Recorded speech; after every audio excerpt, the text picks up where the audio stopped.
Bismillahirrohmanirrohim. Assalamualaikum warahmatullahi wabarakatuh. Perkenalkan, nama saya Risa Zerensia, BP 19224 dari PGSD 3A. Baiklah, di sini saya akan membahas tentang pembelajaran berbicara. Berbicara merupakan salah satu aspek keterampilan berbahasa dan juga merupakan sasaran pembelajaran berbahasa Indonesia. Keterampilan berbicara dapat meningkat jika ditunjang oleh keterampilan berbahasa lain seperti menyimak, membaca, dan menulis.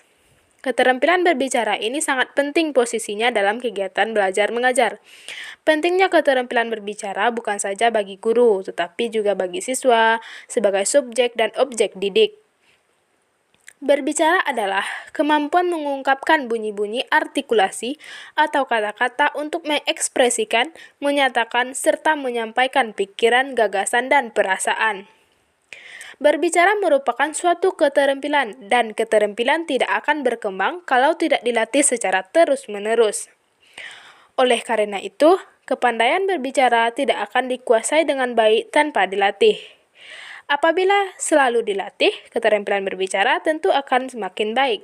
Sebaliknya, kalau malu, ragu, atau takut salah dalam berlatih berbicara, niscaya kepandaian akan keterampilan berbicara itu semakin jauh dari penguasaannya. Keterampilan berbicara lebih mudah dikembangkan apabila murid-murid memperoleh kesempatan untuk mengkomunikasikan sesuatu secara alami kepada orang lain.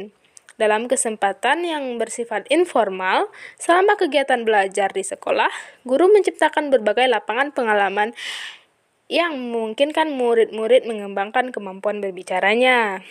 Strategi meningkatkan kemampuan berbicara. Ada beberapa hal yang harus diperhatikan dalam strategi komunikasi.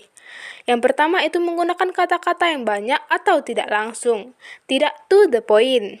Yang kedua, menggunakan kata-kata baru agar lebih dikenal atau penyerapannya kata asing, contohnya masjid.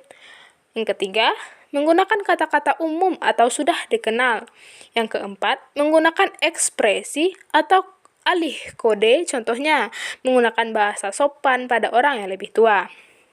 Yang kelima, menggunakan gerak tubuh atau mimik untuk meyakinkan maksud kita. Berbicara pada hakikatnya merupakan suatu proses berkomunikasi, sebab di dalamnya terjadi pemindahan pesan dari suatu sumber ke sumber lain. Proses komunikasi itu dapat digambarkan pemindahan pesan dari suatu sumber ke tempat lain. Dalam proses komunikasi, terjadi pemindahan pesan dari komunikator atau pembicara kepada komunikan atau pendengar. Berbicara secara umum dapat diartikan suatu penyampaian maksud atau ide, pikiran, atau isi hati bahkan. Dalam pembelajaran berbicara ini, supaya dapat dikuasai dengan baik, maka beberapa cara untuk dipraktekkan yaitu yang pertama, bercerita. Dapat diartikan menuturkan suatu hal, misalnya terjadi suatu perbuatan dan kejadian baik yang sesungguhnya maupun yang direkaan. Dalam pengajaran bahasa di sekolah, terutama di sekolah dasar, dialog perlu dilakukan agar mereka dapat bergaul di tengah masyarakat.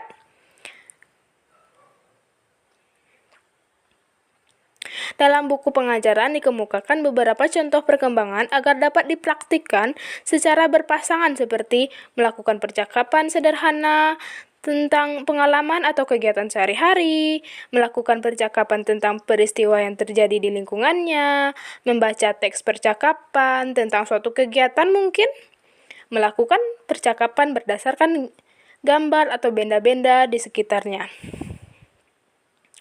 Tujuan berbicara itu untuk menganalisis fakta atau informasi yang telah terkumpul perlu dianalisis. Harus jelas kaitannya antara unsur fakta, sebab, dan akibat apa yang terkandung di dalamnya. Apabila fakta yang disampaikan pembicara sesuai dengan kenyataan, pengalaman, dan pengetahuan penyimak, maka fakta itu akan dapat diterima. Sekian penjelasan dari saya sudahi. Wassalamualaikum warahmatullahi wabarakatuh.